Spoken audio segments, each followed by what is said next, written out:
Algeria, a nation long perceived as a diplomatic outlier, firm in its sovereignty yet distant from confrontation, has just issued a direct and unsettling warning against Iran. This is not mere political rhetoric. Behind closed doors, urgent laws are being drafted. Defense measures once reserved for wartime are being rushed through parliament. What could push Algeria to abandon its traditional posture of restraint? Has Iran crossed a red line on Algerian soil? Or is a much larger geopolitical game unfolding behind the scenes?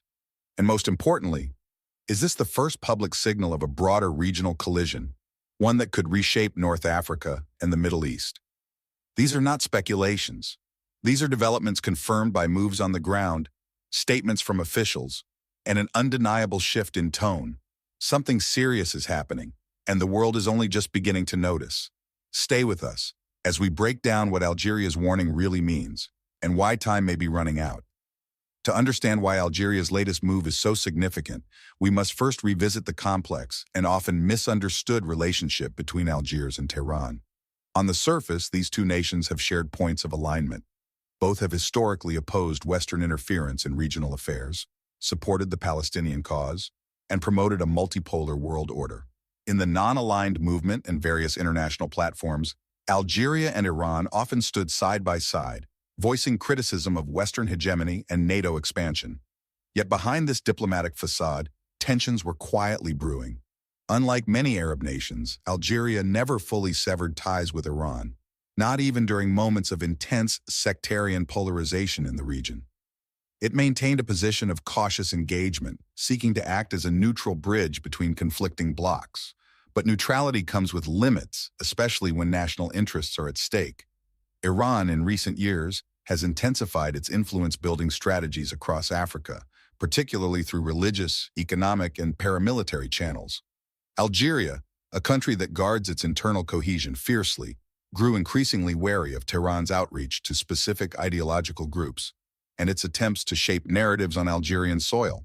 Reports began to surface about Iranian-backed entities attempting to expand their networks under the radar, not militarily, but socially and politically. Economically, while trade between the two countries remained minimal, Iran's interest in Algeria's energy sector and regional corridors hinted at a larger strategic ambition. Algeria, for its part, interpreted this as more than economic curiosity. It began to resemble quiet encroachment.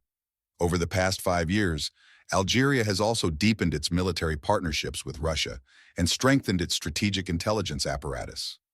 These moves were not aimed at Iran directly, but they reflected an awareness that new rivalries were emerging, subtle, indirect, and dangerously quiet. The point of no return may have come when Algeria began detecting what it viewed as indirect threats to its sovereignty. Increased Iranian cultural presence, suspected proxy support near its borders, and ideological messaging that clashed with the Algerian state's foundational principles. What began as a relationship of strategic tolerance has evolved into one of veiled suspicion, and now, possibly open confrontation. Algeria's warning to Iran didn't appear out of thin air. It was the culmination of a pattern that suddenly crossed a dangerous threshold. In early May, a classified report circulated within Algeria's intelligence circles, allegedly revealing the existence of Iranian-linked operatives attempting to establish ideological cells in the country's western provinces. These operatives weren't uniformed soldiers or declared diplomats. They were clerics, NGO agents, and media influencers quietly pushing religious narratives aligned with Iran's regional doctrine. Narratives perceived as incompatible with Algeria's national identity and internal cohesion. But the real shock came days later. On May 17th, during a high-level military security briefing, Algerian officials publicly acknowledged for the first time that Iran was suspected of supporting elements within the Sahel region, not only ideologically, but logistically. According to intelligence leaks, Iran may have extended material support to certain armed groups operating near Algeria's southern border, specifically in Mali and Niger. These groups, while officially anti-Western in posture, were allegedly planning to destabilize regional governments, a move that Algeria considers a direct threat to its strategic depth and border security. By May 20th, a statement from a senior Algerian defense official, though vague, carried weight. "We are aware of foreign actors attempting to transform our region into a theater for proxy conflicts. We will respond to all violations of our sovereignty, directly and without delay. Though no country was named, analysts pointed to Iran as the main subject. 2 days later, Algeria's parliament called an emergency session which focused not on domestic reforms, but on urgent national defense measures. The urgency of the session, its timing and language, confirmed the seriousness of the situation. Parallel to this, satellite intelligence shared by European partners reportedly captured unusual movements of Iranian-linked cargo entering West African ports, with unclear cargo manifests. Algerian authorities interpreted this as a covert attempt to channel resources to paramilitary networks. On May 25th, in an unusually candid television address, an Algerian presidential advisor stated, "We will not allow our nation to be surrounded by forces pretending to be friends while feeding instability in our own neighborhood." This marked a dramatic escalation. While no declaration of hostility followed, it was clear. The red lines had been crossed. Iran, once viewed as a distant ally of convenience, was now considered a potential subversive actor operating too close to Algeria's core. What followed next, the warning to Tehran, the acceleration of emergency laws, and the call for heightened military readiness, was not an overreaction. In Algiers' eyes, it was a long overdue response to a quiet campaign of influence, infiltration, and regional destabilization. The silence had been broken. The mask had come off, and Algeria was now preparing for a confrontation it had hoped to avoid. In times of perceived existential threat, nations turned to their laws as weapons, tools of survival, containment, and assertion. That is exactly what Algeria is now doing. In the immediate aftermath of its warning to Iran, Algeria's government launched a legislative blitz unlike anything seen in recent years.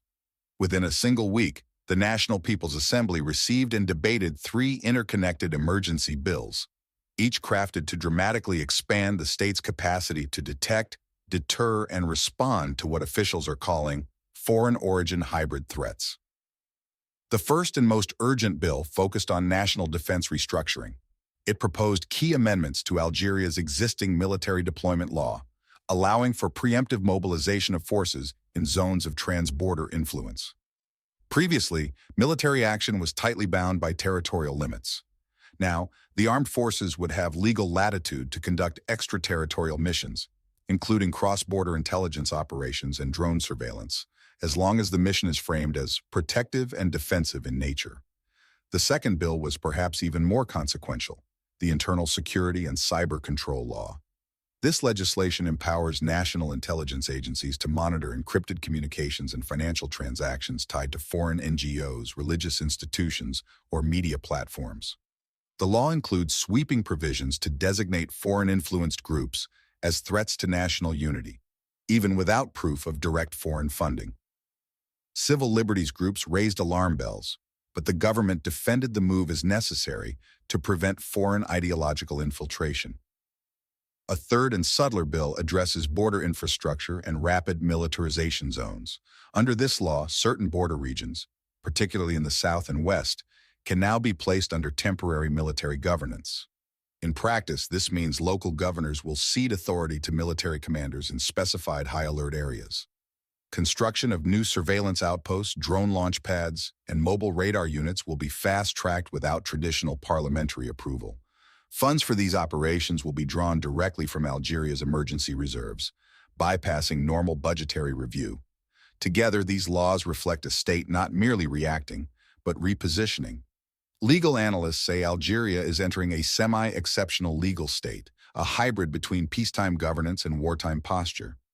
While no declaration of war has been made, the machinery for conflict, from surveillance to military logistics, is now fully legal, fully operational, and moving quickly.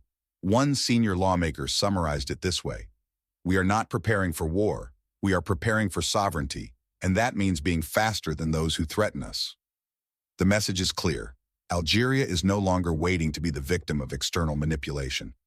Through law, it is building a shield, and if needed, a sword. Algeria's confrontation with Iran is more than a bilateral dispute. It's a rupture that could send shockwaves through Africa, the Arab world, and the broader global balance of power. At the heart of the issue lies a silent competition for influence. Iran's strategy in recent years has focused on expanding its ideological and logistical networks beyond the Middle East, using Africa as a platform for proxy engagement and soft power projection. Algeria, with its vast territory, strategic location, and independent foreign policy, has long stood as a buffer to such ambitions. Now, that buffer is becoming a firewall. The implications are significant. First, in North Africa, this tension exacerbates a fragile regional equilibrium. Algeria already faces deep strategic distrust with Morocco, especially following Rabat's growing alignment with Israel. Iran's rumored outreach to groups sympathetic to Algeria in the Western Sahara conflict only complicates matters. A triangulation of distrust, Algeria, Morocco, Iran, could destabilize a region already on edge due to arms buildups, intelligence warfare, and gas diplomacy. Second, energy corridors are now in play. Algeria is a major supplier of natural gas to Europe, particularly after the Russia-Ukraine conflict disrupted traditional supply chains. Any perception of instability or Iranian influence near Algerian pipelines, whether in the Mediterranean or through Sahelian transit routes, could alarm European capitals. Iran, under heavy sanctions, has little to lose by creating friction in competitors' export channels. Algeria knows this and is responding accordingly. Third, on a maritime level, Algeria controls access to key ports and naval routes that border the Western Mediterranean. Increased Iranian activity in this space, especially through proxy-affiliated commercial or humanitarian fleets, could threaten NATO maritime interests and prompt deeper Western involvement. Already, joint naval exercises between Algeria and Russia have raised eyebrows, and any Iranian alignment in this equation would escalate Western scrutiny. Lastly, in the Arab world, Algeria's stance breaks a long-standing silence. Many Arab nations have quietly distanced themselves from Iran without directly confronting it. Algeria's bold posture may embolden others, especially those wary of Iranian outreach in Sudan, Libya, and Yemen, to reassert red lines publicly. In short, this is not just a warning, it's a realignment. Algeria is signaling that Iranian expansion, whether soft or covert, will not be tolerated in its neighborhood. And as Africa becomes the next frontier of global competition, this rift could define how the continent is carved into zones of influence in the years ahead. Algeria's legal response to the perceived Iranian threat was swift, but its military response was even faster. Within 72 hours of passing emergency laws, Algeria began executing a series of coordinated military maneuvers across multiple regions, sending a clear message. The country is not merely alert, it is preparing for every possibility, including open conflict. Satellite images and defense correspondence confirmed the redeployment of armored units and mobile artillery to Algeria's southern and western military zones, with a particular concentration near the borders of Mali and Niger. These regions, long considered Algeria's strategic buffer, are now treated as potential flashpoints, staging grounds not only for defense, but for potential counter-operations. In the skies, Algeria has dramatically increased aerial patrols using Chinese-built CH-5 and Emirati Yaban drones, capable of conducting long-range reconnaissance and precision strikes. Drone command centers near Tamanrasset and Adrar have gone from passive surveillance to 24/7 active scanning, particularly over suspected Iranian-linked movements along Sahelian routes. These drones are not only eyes in the sky, they're now being publicly showcased in military videos, serving as visual deterrents to any would-be infiltrators. In parallel, Algeria's Air Force has ramped up its joint fighter drills, including simulations with Su-30 MKA jets acquired from Russia and MiG-29 M2 interceptors, focusing on rapid deployment, airspace denial, and deep strike capabilities. These exercises, carried out under real-time satellite tracking and battlefield scenario replication, are designed to test Algeria's readiness to hit fast and hard, across borders if necessary. Navally, Algeria has discreetly repositioned parts of its western fleet closer to the Mediterranean exit points, increasing radar sweeps for unusual cargo, and expanding naval drills with anti-submarine and electronic warfare components. This suggests not only a defensive maritime posture, but also concerns about covert infiltration or sabotage operations, possibly via proxy shipping networks. Meanwhile, the Ministry of Defense has launched Operation Sand Shield, a semi-classified initiative aimed at fortifying military installations near key pipeline routes and national infrastructure. Portable missile defense batteries, believed to be part of Algeria's upgraded Panzer S-1 systems, have been seen deployed near oil refineries and key communication hubs. Perhaps most telling is the tone of Algeria's state media. Military broadcasts now openly reference external manipulation, ideological aggression, and preparedness for asymmetric warfare. This narrative shift is not accidental. It's strategic messaging, aimed at both domestic unity and international deterrence. In the words of one retired Algerian general interviewed on state television, "Algeria does not provoke, but it never submits. Our silence is not weakness. Our mobilization is our message." Every deployment, every drill, and every broadcast is calibrated for impact. Algeria is not calling for war, but it's ensuring that if war arrives, it will not be caught off guard. Iran and any other actor watching has been warned. This is no longer the Algeria of passive diplomacy. This is a nation standing with its boots laced, its borders watched, and its weapons ready. Iran has not remained silent in the face of Algeria's escalating posture, but its response has been carefully measured, strategic, and wrapped in ambiguity. Officially, Tehran has issued a firm denial of any subversive activity in North Africa. A spokesperson from Iran's foreign ministry labeled Algeria's concerns as the result of foreign disinformation campaigns aimed at dividing Muslim nations. Tehran reaffirmed its respect for Algeria's sovereignty and emphasized the need for unity against Western imperialism. On paper, Iran is extending an olive branch, but behind the diplomatic language, signs of tension are emerging. Iranian state-aligned media began publishing veiled criticisms of Algeria's recent defense measures, warning of regional actors falling into Zionist traps and escalating tensions at the expense of Muslim solidarity. The implication is clear. Iran views Algeria's shift not as an isolated reaction, but as part of a broader pattern of Arab states aligning against Tehran, possibly under Western or Israeli pressure. In private, analysts believe Iran is also reevaluating its covert networks in West and North Africa. Iranian-linked NGOs have begun quietly scaling down their public-facing operations in Algeria and neighboring states, suggesting that Tehran fears exposure or expulsion. Strategically, Iran is constrained. It remains under heavy U.S. and European sanctions. Its economy is strained, and its military is already stretched thin, balancing pressure in the Gulf, Lebanon, Syria, and now, increasingly, Pakistan and Afghanistan. An open confrontation with Algeria, a major African power, would be both diplomatically risky and regionally isolating. Yet Iran is unlikely to fully retreat. It may opt for covert countermeasures, cyber warfare, or increased influence building in neighboring Sahel states, applying pressure where Algeria's reach is limited. In short, Iran's response has been denial on the surface, recalibration beneath, and quiet warnings echoing in the background. The question now looming over the region is no longer if there's tension between Algeria and Iran, but how far it will go. While both nations stop short of direct confrontation, the signs of brewing escalation are undeniable. Analysts warn that what begins in whispers, influence operations, ideological clashes, shadow diplomacy, can quickly turn into open confrontation when red lines are crossed. And Algeria's recent mobilizations suggest it believes those red lines already have been. So what would escalation look like? The most immediate threat lies in cyber warfare. Iran has long invested in sophisticated cyber units capable of targeting infrastructure, communications, and even financial systems. A strike on Algeria's state energy grids or defense networks, even if denied, would be seen as an act of war.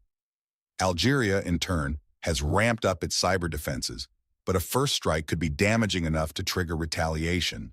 Second, the use of proxy forces. Iran has influence over several ideological and paramilitary groups in the Sahel and beyond. A sudden uptick in militant activity along Algeria's southern border, particularly targeting pipeline infrastructure or military convoys, could point to indirect retaliation. Algeria would likely respond with direct cross-border operations, raising the risk of regional entanglement. Third, the danger of maritime disruption. With both nations projecting influence near the Mediterranean, even a minor naval incident, an intercepted cargo ship, a surveillance drone breach, or an unannounced military drill could spiral out of control. These flashpoints are not hypotheticals. They're historical patterns repeated across conflict zones worldwide.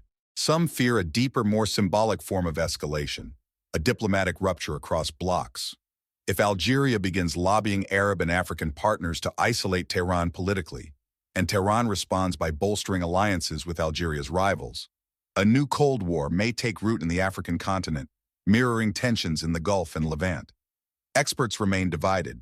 Some believe both countries will pull back, avoiding full-scale war.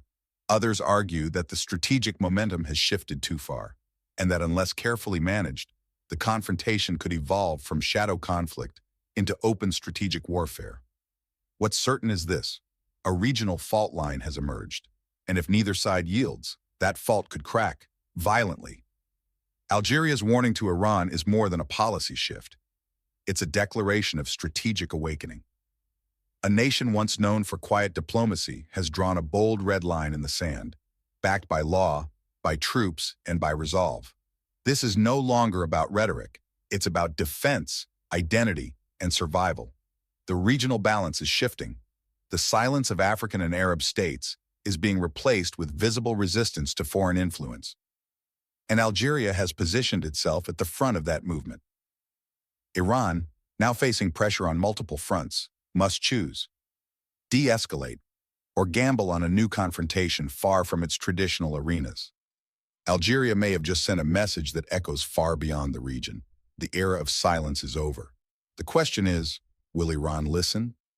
If you found this insight important, please take a moment to like the video and share your thoughts in the comments below. How do you see this evolving conflict between Algeria and Iran? Your perspective matters. Don't forget to subscribe and hit the notification bell to stay updated on this unfolding crisis and other key geopolitical developments. Together, we can better understand the shifting tides of global power.